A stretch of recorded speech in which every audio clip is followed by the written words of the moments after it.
মঙ্গলবার বিকেল ৫টায় রাকসু নির্বাচনের মনোনয়ন ফর্ম বিতরণ শেষ হওয়ার কথা ছিল, তাই প্রার্থীদের ভিড়ও ছিল বেশ। কিন্তু শেষ বেলায় এসে এই কার্যক্রমের সময় বাড়াল নির্বাচন কমিশন। জানানো হয়, শিক্ষার্থীদের দাবির প্রেক্ষিতেই এমন সিদ্ধান্ত। এছাড়া ভোট কেন্দ্র স্থানান্তর করা হবে একাডেমিক ভবনে, ছবিসহ থাকবে ভোটার তালিকা। ২৪ তারিখ থেকে আমাদের মনোনয়নপত্র বিতরণ শুরু হয়েছিল, আজকে পর্যন্ত ছিল, কিন্তু আমরা ছাত্রদের সকলের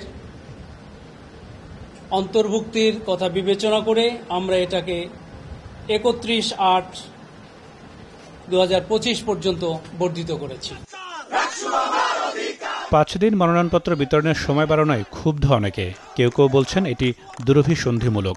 নির্বাচন কমিশন যে এই বিষয়গুলো বিবেচনা করে তারা সে অনুযায়ী সিদ্ধান্ত নিচ্ছে, এটা একদিক দিয়ে ভালো, আবার কিছু ক্ষেত্রে এটা আমাদের যে প্রিপারেশনটা সেটা আবার হ্যাম্পার করছে। কোনো একটা দল বা কোনো একটা দলের এজেন্ডা বাস্তবায়ন করার জন্য এই প্রশাসনে তারা বসছে, তারা আমাদের সাধারণ শিক্ষার্থীর যে অধিকার সে অধিকার নিয়ে তারা ভাবছে না। নির্বাচন কমিশন যতক্ষণ পর্যন্ত না 15 তারিখে নির্বাচনের বিষয়ে সুস্পষ্ট ঘোষণা দিচ্ছে ততক্ষণ আমাদের অবস্থান এবং আন্দোলন চলবে।